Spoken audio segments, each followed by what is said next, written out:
And we're very happy that you are here with us today and excited to hear your perspectives on this issue that you work a lot with in your writing. So thank you for coming here and welcome. Thank you. It's wonderful to be here. And hello, everybody. Welcome to this conversation entitled The Existential Dimension of Climate Change and the Power of Poetry. Ecocritical Currents of Thought in Contemporary Poetry and Philosophy. And my name is Madeleine Grive, and I'm the editor-in-chief of ClimateExistence periodical and publishing house. And I'm going to give the word very soon to Jonna Bornemark and Jonas Gren.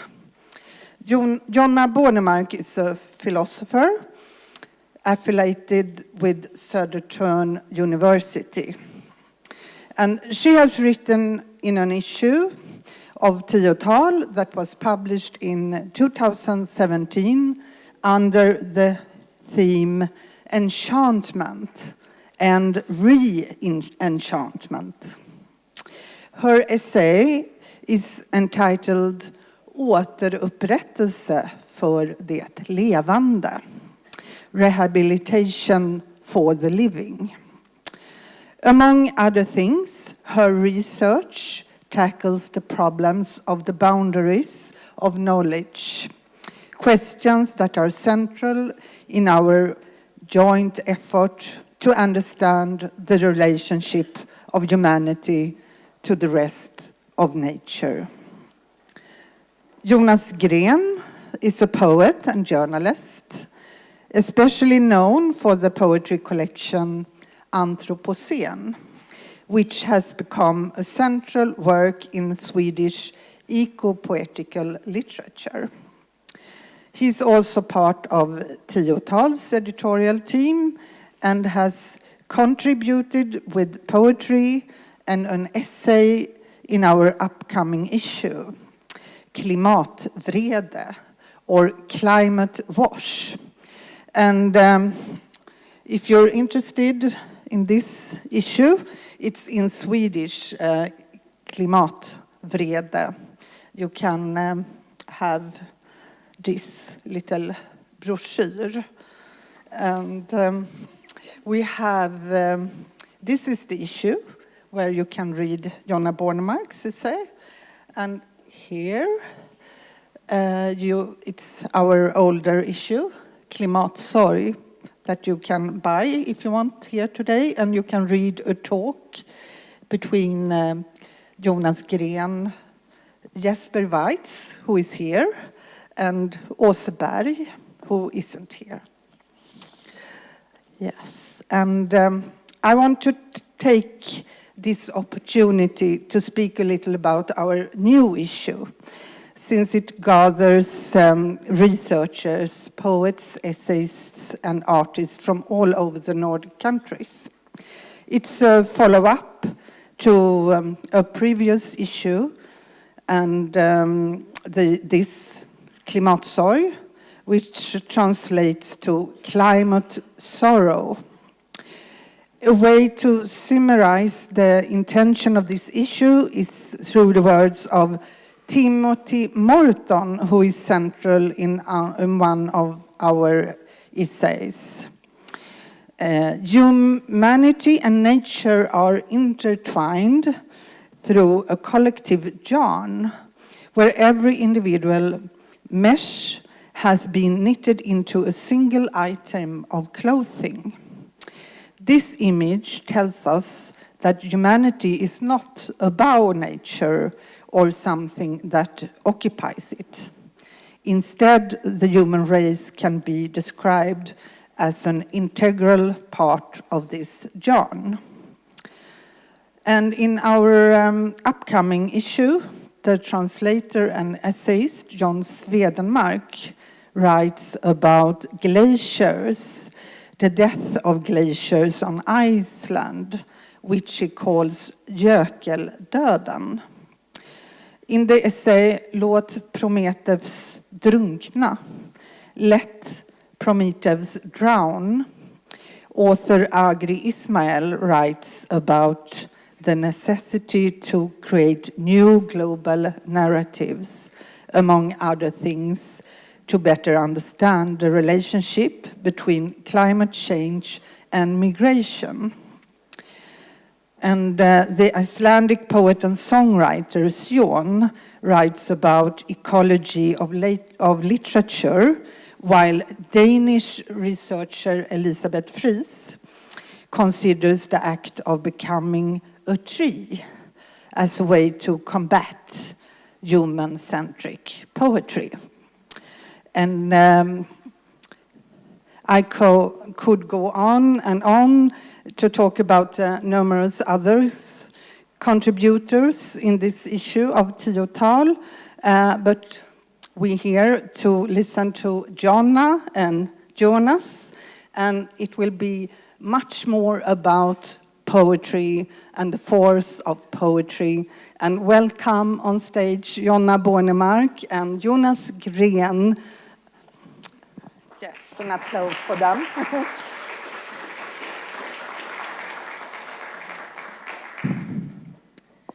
Thank you. Thank you. Yeah, we don't already need that, have so we're already hooked up here. Insects. Okay, we start with a small disaster, and then we'll work our way from there. Yes, it's with great joy that I accepted to have this conversation with you. And we will try to... We know, Jonas and me, that we have common interests and common threads of understanding and maybe common sentiments as well. Yeah, I think so. And something that relates to Boxhead, which we, in this room, already know about, the figure of Boxhead, some of us who listened to Vanessa yesterday. We'll try to make philosophy and poetry otherwise than Boxhead. Yeah, exactly. Yeah. Yes. That's the aim. So this is our starting point. More than that, we don't really, or I don't, I read your work, you read some of mine, but we never discussed this. So this is really a test in a way. But I think we should start in a common interest of ours that has to do with measurement. Yeah. And the human need, and especially our culture's need to measure everything in order to acknowledge it as real. Yeah. And I know you have written on that, so I think we'll... Yeah, so the idea is to start out this conversation from the first book that I wrote that came out a few years ago, 2014, which is called Lantmäteriet in Swedish. Land Survey would be the English title. And basically the story here is that the second part of the book, which is most of these poems, they here you meet a land surveyor and lantmätare who has been working measuring the land and producing mathematical and sort of scientific material in order to make maps so that we can measure and understand the place where we live. But the further you come into the book, the more you sort of see that he's despairing and he tries to more or less, I don't really know what happens, but he tries to sort of intermingle and become the landscape more or less. He tries to lay under a rotvälta, which is a tree that has fallen, and to sort of become the landscape. And he watches the beavers, and he sees how they sort of destroy the landscape. They just tear down all these trees, and he gets mad at all this destruction that goes on. But at the same time, he tries to sort of embrace beavers.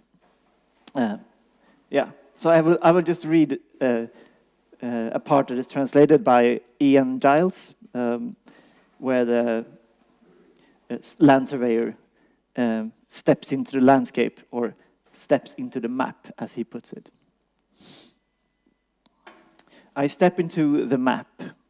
Walk along the river, level and blue. Paint a tree, paint a forest. Walk into the forest, which is invisible. Don't want to be in a forest that's invisible. I paint the heather. Here is the heather. I paint the moss.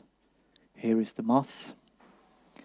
Pick up the moss in my hand. Hold the painted moss in my real hand. The hand, the moss in the white, it's called moss. It's lichen. I have painted moss that is a lichen. The painted lichen in my real hand. How do I know that my hand isn't lichen? Yes. And there's a lot of different thoughts here, but let me just spell out some that I find and see if you agree, how I would read this theme, mainly, as a certain culture that lives through measuring, and that kind of thinks that is the way to relate to life, and the way to control life. And then it's a certain kind of subjectivity that Box said, that maybe that was mentioned. And something happens here, and well, I guess you all kind of followed the thought here that that kind of subjectivity is problematic, and we can't. We need to keep calculate. We can't stop calculate, but we can't be only calculating. Yeah. Would that be kind of a just to spell out? Yeah, I think so. I think this is a story of longing for stepping out of something that not knowing really what you are trapped inside, and trying to step out into something else, and then using the idea of the map and the territory as sort of conceptualizing this. So the map would be all these ideas, all these rigid ideas about how, or any idea about how reality works, and anyone who has tried to enter a territory, first seeing it on a map and then stepping into it, the usual realization is that the reality doesn't look at all similar to what you experience on the map, and this metaphor could be used. I mean, that's the basic metaphor here, and that you could say that experiencing nature, experiencing an insect, or how water flows through a landscape, or the experience of being in the territory, is something that the main character of this book has neglected. But it comes back. Yeah. Back here. Yeah. So something happens to this calculating subjectivity. Yeah, definitely. And that's the main story. What happens with someone who doesn't have the language to explain what happens with you when you try to fully experience the reality, and try to fully experience the reality of walking in the forest, for example. So it's also about searching for a language for something that you all of a sudden experience very strongly, but maybe don't have the language for. Therefore, a lot of the poems become absurd, or sort of, he struggles, this character, to find a language for that. Yes. Yeah. And we'll come back, I think, to the role of poetry in trying to find that other language. Yeah. Yeah. But I thought I want to present an idea to see how you react to that. Yeah. That is, to me, related to this. And it has to do exactly with how we think about thinking and about reason. And how, this is my analysis of why we have had a too narrow idea of what reason is. And that has led us into a lot of trouble. So actually, this is in a book that I sent to the publisher yesterday. So you don't, And the title of the book is, I mean, it could have been the working title for my idea of this land survey. You call it Pedanternas världsherravälde. Yes. In Swedish it will be Det omätbaras renässans, en uppgörelse med pedanternas världsherravälde. In English that would be, well, the renaissance of unmeasurability, not sure that's a good word in English, and pedants is pedants, so it's a objection towards the world domination of pedants. It could be a nicer translation. Anyway, this book is based, its key concept comes from Nicholas of Cusa, a 15th century philosopher. And as you hear, I could start lecturing here, and I will try not to. I will just give you one quick image of what he says and what I think is forgotten today, and that your lantmätare here would maybe need. I don't know. Yeah. Because his key concept is not knowing. And we have transformed that into not yet known. We make everything is something that we could create knowledge out of. That means also that what can, per definition, not be known, we just push away. But to Cusa, we all live within the horizons of not knowing. I mean, what happens tomorrow? What actually happened yesterday? What do I look at when I look into your eyes? Who am I? In the end, we can never have final answers to this. We live within not knowing. And Cusa is very good at seeing this. But then he says, we don't live there without creating knowledge. We create knowledge all the time. But the creation of knowledge needs two sides of reason. And one side he calls intellectus. And intellect in English and Swedish is very problematic in relation to intellectus, because in his concept of intellectus is very much bodily feeling, much broader than our intellect, which is much more Cartesian. Anyway, the other part of reason is ratio. And he says that when we stand in relation to not knowing, which I think he does and the poet must do, he senses, that's why the intellect as already having a vocabulary and everything is never enough. This is where words, where one finds whatness, quiditas, vadhet in Swedish. We stand on the border to not knowing, sensing, anar, what would that be? Having this hinge, maybe, to what is important here and now.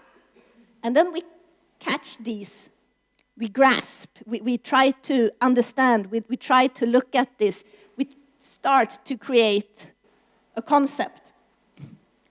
We start to create relations between concepts. We start to create a world. We need to do that in order to have a world, something organized, organized thinking to live within. And the problem here, to make a long story short, is that we have tended today to kind of cut off these two kinds of reasons. And the ratio thinks that only what is measurable, and what is measurable is what is already well defined. You can only measure something if you know what it is. You can only count by knowing what it is. And here, we don't know yet, but we create knowing. And when we cut these off, ratio starts spinning its own world, and it starts to create papers, and it starts to create maps, and it thinks these maps, the ratio, is the reality. Yeah. And starts to empaper the world. Förpappring in Swedish. Most people in Swedish working life today know what förpappring means. It's very present. So I would just, well, this is just... Yeah, that's I think,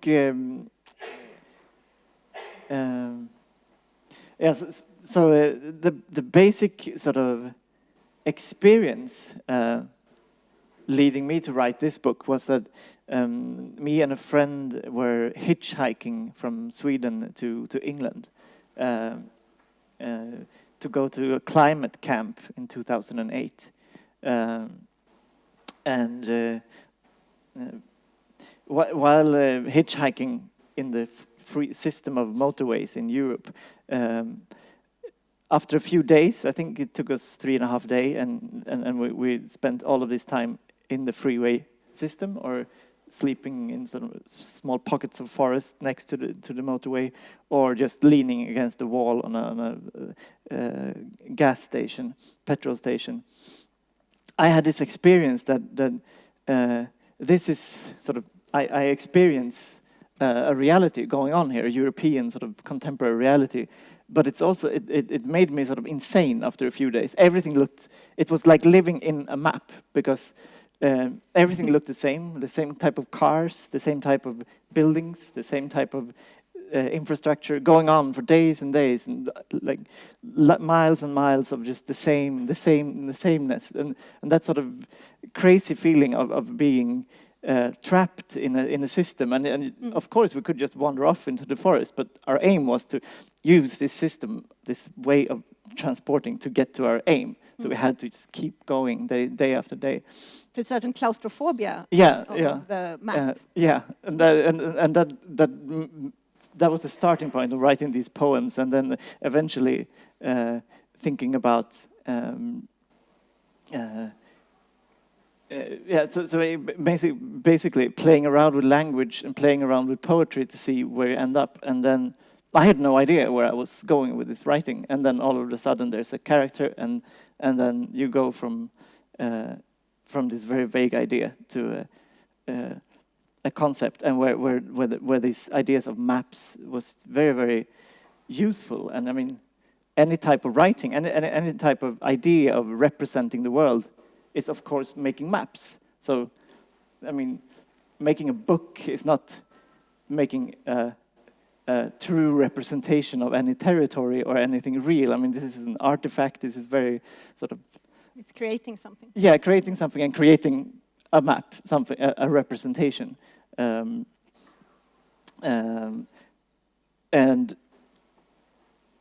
yeah, and reading through like critical cartography and realizing that maps, they don't tell us about reality. They don't contain so much information about how the world looks like. They tell us more about the person that created the map. What did those people who created the map value when they chose to put these things and not those things, and all these ethics that arises when you create a map. And there I found poetry being a very sort of comforting and very a way of writing where we can just get rid of any idea of being in the ratio. You can try to just embrace all these incomprehensible things that go on in the world and in yourself, and sort of play with that. Yeah. And allow yourself not to know. Yeah, exactly. And I mean, a poem that ends with a line, so therefore life is like this, and then you have 42 as an answer or whatever. I mean, that would be a poem. A good poem lands in a sort of doom. Here we are. We have no idea about who we are. Sort of feeling. But do we have time for this? I mean, especially in relation to climate change. Don't we have just to solve the problems and be as much ratio and calculating as possible in order to solve the problem? Yeah, I was thinking about that when Kevin was speaking yesterday, that we have 18 years, and I mean, it takes 3 years to produce a collection of poetry, so that would be 6 collections of poetry. Then we're. I mean, it's absurd to think about art and culture as being some sort of way of saving the world. It's more, but I mean, not engaging in the big issues that we have, that we stand in front, that confronts us, and sort of not doing it feels like an ethical decision that is hugely problematic. I think there's some sort of ethical dimension of this that's from the world looking at us saying, we have these things going on, what do we do? And then writing a humoristic poem is a sort of response. Yeah. And it, of course, doesn't have to be the only response. No, in order to action, in order to kind of political engagement, in order to... Yeah. But because I do think that if we would not allow ourselves to be more in the intellectus here, we will dig ourselves even deeper into the same hole. So we need to do... And how would you describe when you say being in the intellectus? I mean, I think it connects to a lot of discussions we have been having these days here. But how would you describe? What is it that... What does it mean for you? Yes, it's a very interesting field, and there are so many different practices of being here. I would say that being in relation and being attentive to not knowing is kind of a key point. But you can do that. One way to do it is to kind of pick up on central concepts and then bring, I think you do that in your book when you work with a certain concept and you bring it into the fields of intellectus, into kind of shaking them, reshaping them. If we have to rethink something, we need to do that. Yeah. So that is one way to do it. But also I think that in any cultural expression, in dance, in art, in whatever, you need to be in this field. And I think that's also why culture is so often misunderstood today, as we think maybe it's some entertainment or some game we can do because we're so rich, where it's actually at the bottom of every calculation. Because if we don't know what is important, in the end we can't calculate either. Yeah. Because we don't know what, if we have all facts, we don't have any orientation. And that's what intellectus does as well. Exactly because it loses orientation, it can give orientation. So the thing here is, of course, the movement between these. And that would be then, in my understanding, the problem, that this motion between them is too often cut off. Yeah. Would that be... Yeah, that makes totally sense to the sort of everyday experience of writing poetry, which also resonates to Mary Oliver that you read from Anita yesterday. Her describing how poems arise from a walk in the forest and being attentive and being... I mean, there's this quote that being attentive enough will kill something evil within you, from Simone Weil. I mean, this. I think there is something deeply ethical and potentially sort of life-changing, which is probably what goes on within the Lantmätare, to be attentive to all these other things that are living. And you have been writing a lot about relations to animals or to other living subjects, and that is, I would say, it's really, really hard in the box head Western sort of engineering type of mindset to be really attentive to yes. other forms of subjectivity. And I can tell you why. yeah, that would be great. Yeah. Maybe it's evident, but Kuhs actually talks about one of these fields of not knowing is what he calls the minima. Of course, there's a maxima, which is God in his. But actually, I think the minima today is much more interesting what he thinks about, because he thinks about this animal, this situation, exactly this experience. And the problem with the ratio is that if we kind of cut that off, it only deals with generalities. Concepts are generalities, right? So when we cut off from the intellectus, we cut off from having a living relationship to what is present. Whereas we live in generalities, we live in creating truths that are on a general and theoretical level. So that would be... Yeah, that makes totally sense. Yeah. Right. And I wonder if exactly this relation to the minima. Well, let's talk about the animals. Yeah. In relation to that. Yeah. Why are there so many animals here? I mean, the poem that I read yesterday in the opening of the conference that most of you probably heard is it's actually a collection of all the animals of Anthropocene of this book collected into one poem. So it's like an ecosystem in itself, sort of. And I was finishing this book here at Sigtuna Stiftelsen 2 years ago, and all these animals pops up in the poems. They do things, and they fly with burnt wings, and it's sort of for me, I guess they symbolize the manifold of life on Earth on a basic level. And anytime I changed something in any other poem, I had to change this sort of master poem with all the animals collected. And that was a bit of a trick to if I took away the eagle somewhere, then the eagle had to go from that poem, and then I added a snake, and then the snake had to go into the long poem.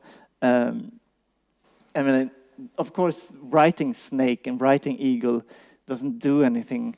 I mean, that's the sort of sad part of being a human, that we can't sort of, by uttering a word, I don't think we can come into connection with the things that we utter. I think that is a deeply, historically, sort of a deeply deep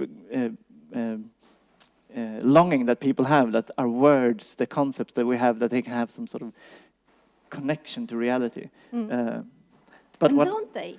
I mean, they don't have it in the way that if I say we must save the eagles, that any eagle in the world would have any sort of reaction to that, me uttering that.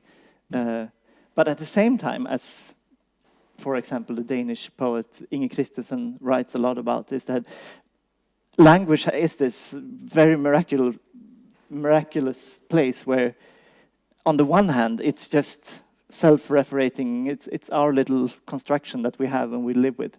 But at the same time, we have our minds, and when someone writes the word eagle and talks about eagles, the image of an eagle comes to us, and we get a relationship to this eagle, and someone might have their personal experience of living together with an eagle, as people do in certain parts of the world. So that's why I find really fascinating with writing, and especially poetry, where you don't really know if is this just a word, is this relating to the real world, and I have no idea how any reader would put all these, where they will put all these animals, for example. But it definitely matters. If I didn't write all these animals, the poem would be kind of dead. And that was actually my question. What would happen if there were no animals? Yeah, I guess, I mean, the poetry. Someone phrased sort of the sixth extinction problem that we are facing, that half of the inspirational material for poets are vanishing. I mean, there seems to be an ever an eternal need within people that meet these strange creatures to apparently we have some sort of reaction when we meet them, and we have to write all these poems about blackbirds, like William Blake did, and yeah, I don't know. Yeah, it's interesting, and I guess it's the lack of language that sort of that they are outside of my ratio there, but they at the same time break in, because they do break in to our system of thinking. Yeah. I mean, most people write poems about humans, I would say, still. I mean, but we're thinking about your poetry. Yeah, but I mean, it's definitely a thing, a general thing coming back again and again. And is there a risk of romanticism? Yeah, of course. And is romanticism a problem? Yeah, I mean, if in 2018 writing a beautiful poem about a bird coming in over the blue sky and lands on a like sort of harmoniously lands on a beech tree or something, I don't think aesthetically that corresponds to the way that most people experience nature today, because it's the human, the climate change and the Anthropocene story is there. So, and at least for me, writing a poem, it has to sort of embrace that. I don't know, how is your relationship to I mean... Yes, of course, that classic romanticism is impossible today. Yeah. But I sometimes wonder if we're too chicken in relation to romanticism in order to have like big feelings and having a strong relationship to nature as a place where you can just let go. I mean, the big existential questions are in a way, I mean, they're big and they are overwhelming you. And I think today we have sometimes too little patience with being overwhelmed. So at the same time, of course, if it becomes a pose and a cliche and a way to just show up, oh, look how beautiful nature is and look how evil the human being is who's just stuck in its ratio. I mean, to create new or actually old dualisms, then it's very unproductive. But I like to be serious, pretentious, and romantic, as that is. And in that context, I think I don't think too much when I write, but I think one aim of writing is to not be too afraid of using these grand stories or traditional romantic nature poetry, and sort of actually rather taking the risk of writing too romantically and too sort of in your face than the opposite aesthetic sort of pathway that you could choose to write something that is really sort of technical, very very abstract, as a lot of contemporary poetry is. At least for me, when I read it, it's very focused on language and on the language as a material, and big feelings are not really there, and so it's.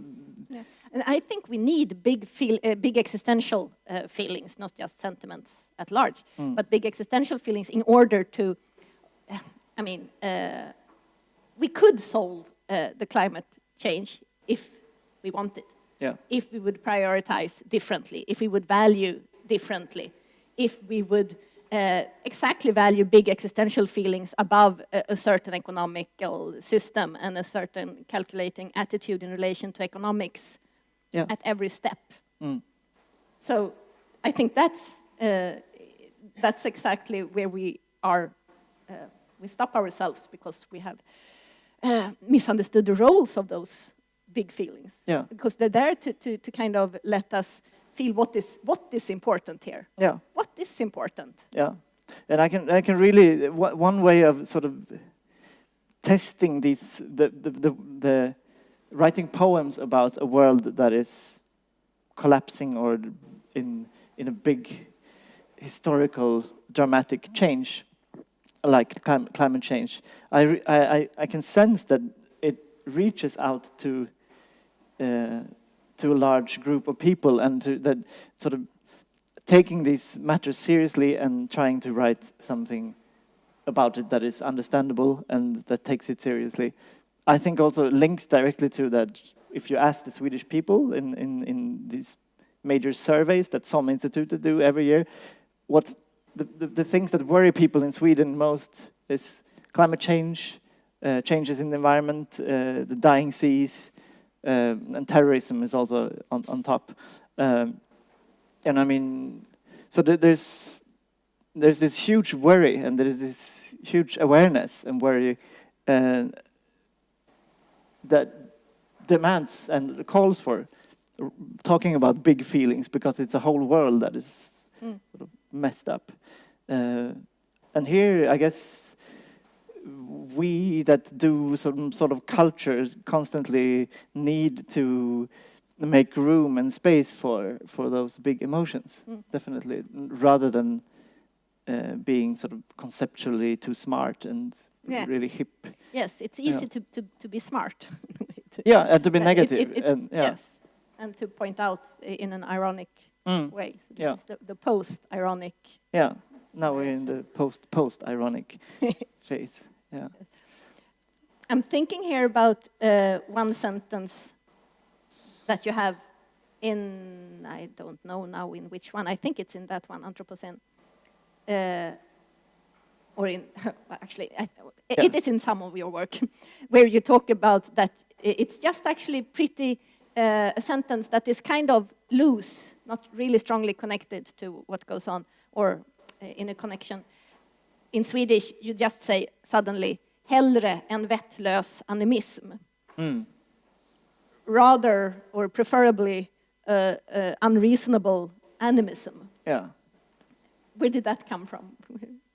I think it's something that goes on. It's from the Lantmätare and the land survey book, and it's in connection when he just held this beautiful speech to his former colleagues about prosperity and growth and the beauty of free market society, and then he sort of changes his mind, I guess, and then rather than just this unreasonable optimism, I can just have an unreasonable animism and believe in whatever frog, or like he's sort of indifferent to his passions, I guess, but realizes that I rather prefer a sort of to direct my desires and passions towards something that I know is, yeah, I guess it's also a romantic picture of nature as innocent, or innocence as being sort of the romantic poets. I just. But you have other parts where it's not really romantic. It really goes. I mean, nature constantly eats each other. Yeah. Myran som sågar blad och gör myran, ormen som äter myran och gör ormen, solen som gör ormen i solen. Yeah.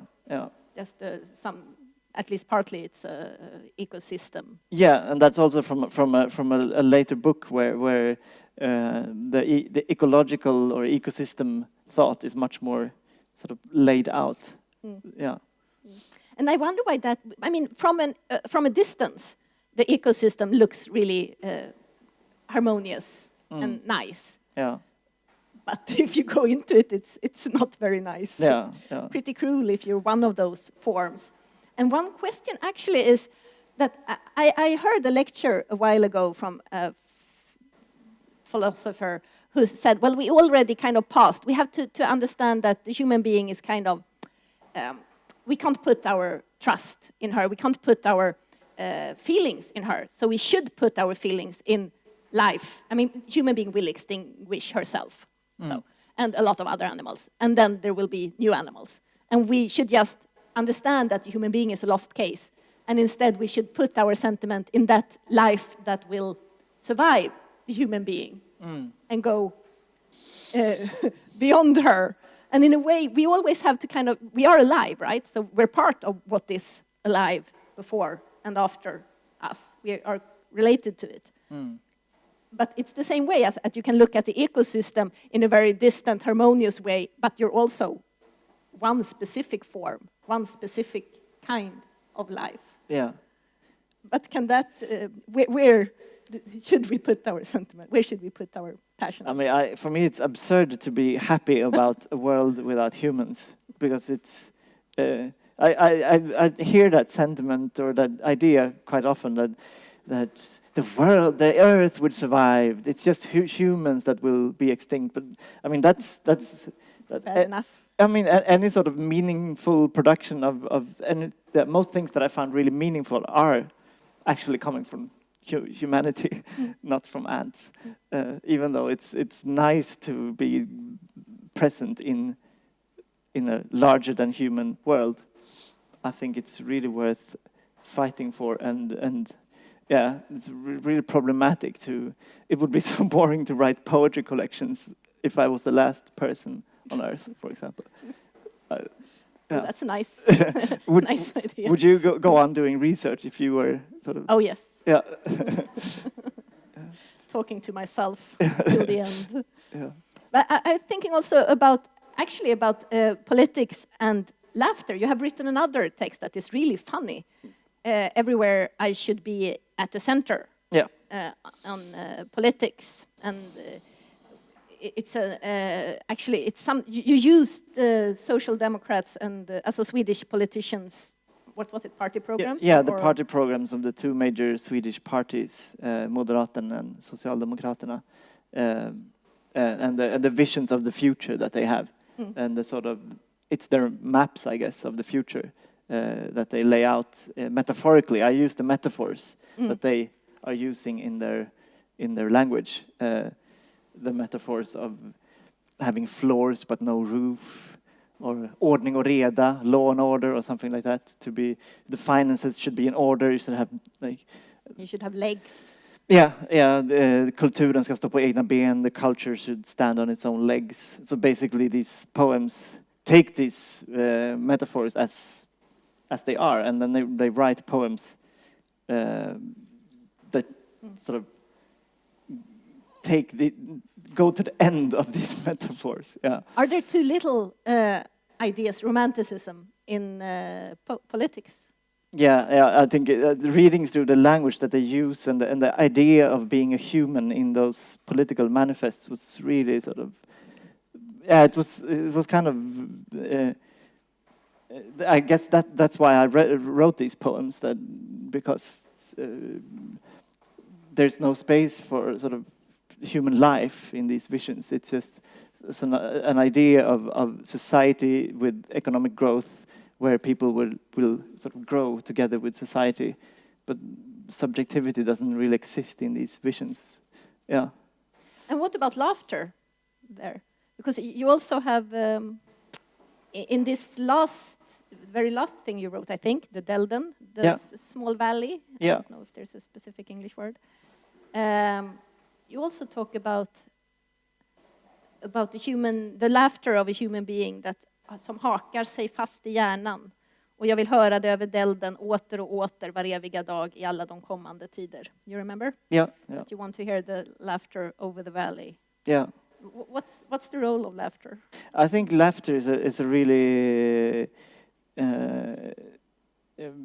important part of culture for me, and it's always has been. And poetry usually is a quite serious matter, and I like the fact that it can be really, really just serious and without any sort of humor, and that's fine. But then there's the other side of being a human that sort of also wants to just laugh and are there really two sides? I'm not sure laughter is other than serious. Yeah, I mean, and some so and for me, I don't think about like, oh, now I write a serious poem and now it's a laughter poem. It's just writing, and then it can land somewhere. Yeah, so you're definitely right there.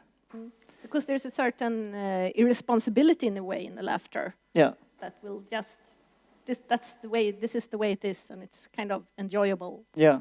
I can actually read a poem from this Överallt ska vara centrum that is about laughter. Yes, please do.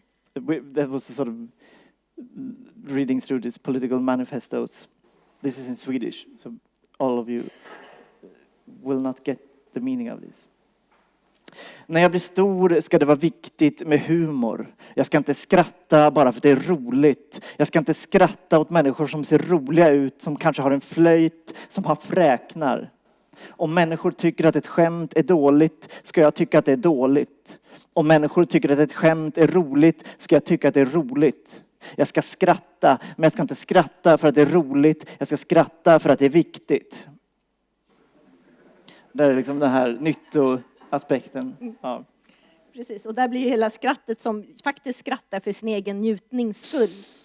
Ja, det är inte produktivt. Nej. Eller njutning är ett annat sånt ord som är ett av mina favoritbegrepp.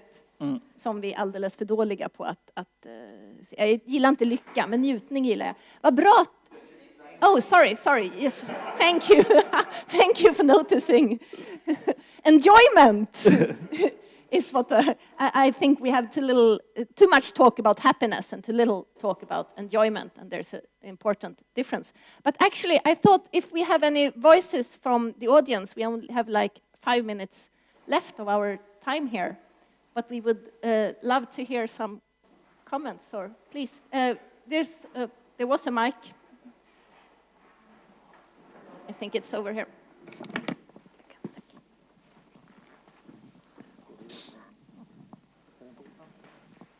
You have a over there. I could probably just share. Yes, you could probably. Okay, thank you guys. Really, really fascinating conversation.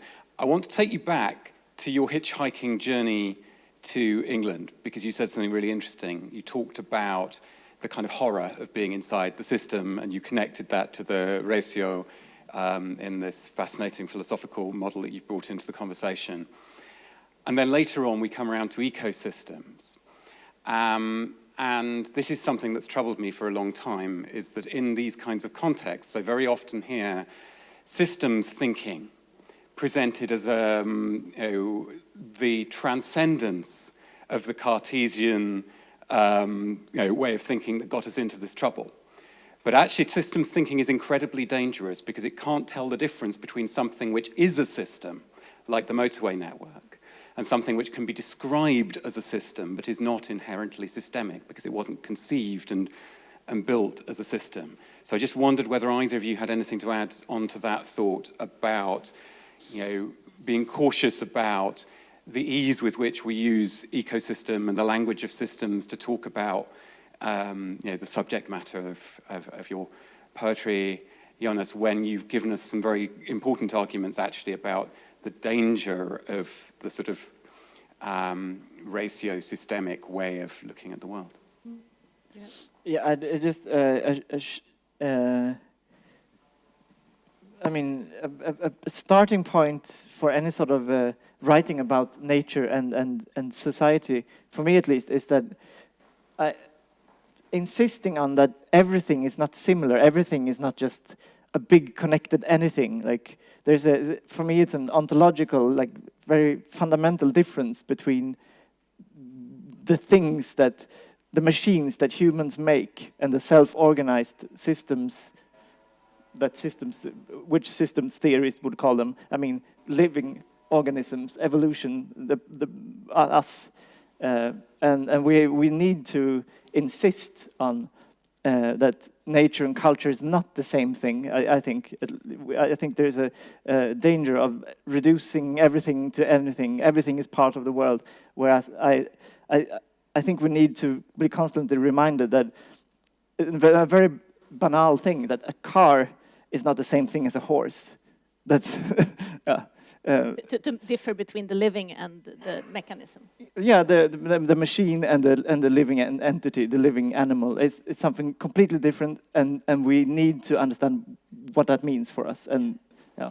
And I think also the concept system is, of course, problematic here, because what do we mean? Do we mean a closed entity where we can understand and follow every kind of connection within that? Or is it something that are connected but also has these horizons of not knowing, which is of something quite differently? And maybe I know some people here talk about it in concepts of the complex and the complicated, for example.